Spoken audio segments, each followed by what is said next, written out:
Good morning student, welcome back. आज मैं आपके लिए लाई हूँ पाठ 7, पेड़ हमारे जीवन का आधार। आप सभी अच्छी भली प्रकार से जानते हैं कि जल ही जीवन है और वृक्ष ही जीवन का आधार है। कैसे? क्योंकि आप सभी को पता है वृक्ष से हमें कई महत्वपूर्ण और मूल्यवान चीज़ें मिलती है। पीपल और नीम के वृक्ष बहुत घने होते हैं, है ना। इसीलिए हमारे पूर्वजों ने इनका महत्व समझा और हजारों वर्ष पूर्व वृक्षों का महत्व जान लिया। प्राचीन ग्रंथों में तो वृक्ष को भगवान का रूप कहा गया है और कहा गया है कि 10 पुत्रों के बराबर एक वृक्ष होता है। इसीलिए हमें कहते हैं कि मानव जीवन से भी अधिक मूल्यवान पेड़ होते हैं। इसीलिए तो वृक्षों को, विशेष रूप से फलदार वृक्ष को काटना पाप माना जाता है। क्यों? क्योंकि आप सभी को पता है कि वृक्ष हमें क्या क्या देते हैं। वृक्ष से हमें फल, फूल, सब्जियां और जीवनदायिनी ऑक्सीजन गैस प्राप्त होती है, जिसके कारण हम जीवित रहते हैं और वातावरण पूरा संतुलित रहता है। इसी प्रकार पेड़ लकड़ी, कागज, दवाइयाँ, रबर आदि देते हैं, जो हमारे दैनिक जीवन में बहुत ज़्यादा उपयोगी है। इसीलिए भी पेड़ों को महत्वपूर्ण माना गया है। आप सभी जानते हैं क्या कि पेड़ हमें बाढ़ के प्रकोप से भी बचाते हैं। पेड़ मिट्टी के कटाव को भी रोकते हैं।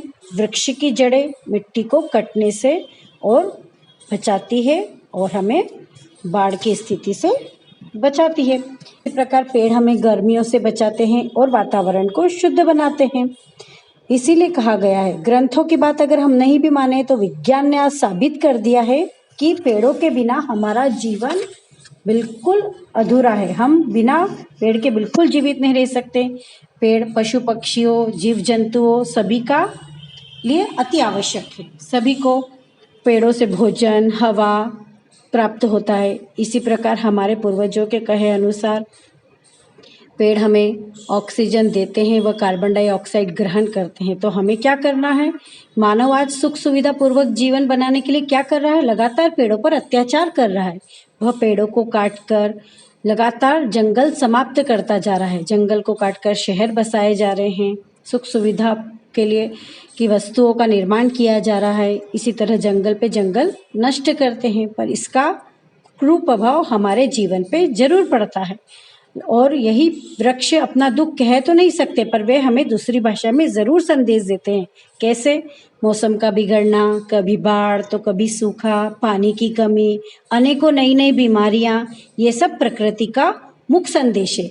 यदि हम अब भी नहीं जागे तो वह दिन दूर नहीं जब यह धरती वीरान हो जाएगी। इसीलिए हमें क्या निश्चित करना होगा कि हमें वृक्ष लगाना होगा और वृक्ष लगाकर उसकी देखभाल करनी होगी। जिस तरह से हमारे माता पिता हमारी देखभाल करते हैं, उस तरीके से ही हमें वृक्ष को लगाकर उसकी देखभाल करनी होगी। और विशेषकर अपने जन्मदिन पर या अन्य शुभ अवसर पर केक काटने की बजाय एक सुंदर सा पौधा लगाएं और उसकी देखभाल करें और उपहार स्वरूप भी एक दूसरे को सुंदर सुंदर पौधे दें। तो वृक्षों को न काटे और न ही काटने दे। हमारे छोटे छोटे प्रयासों के अच्छे परिणाम होंगे और क्या होगा कि हमें स्वस्थ व संतुलित वातावरण मिलेगा। इसीलिए कहा गया है, वृक्ष लगाओ, स्वस्थ एवं खुशहाल जीवन पाओ। क्योंकि वृक्ष हमारे वे मित्र हैं जो हमें कई सारी बहुमूल्य और उपयोगी वस्तुएं प्रदान करते हैं। इसीलिए तो कहा गया है, पेड़ हमारे जीवन का आधार। क्योंकि बिना वृक्ष के हम हमारे जीवन की कल्पना भी नहीं कर सकते हैं। तो हमें क्या शिक्षा मिली कि हमें अधिक से अधिक पेड़ लगाना है और उन्हें न किसी को काटने देना है। इसी के साथ हमारा पाठ यहाँ खत्म होता है। बाय बाय, धन्यवाद।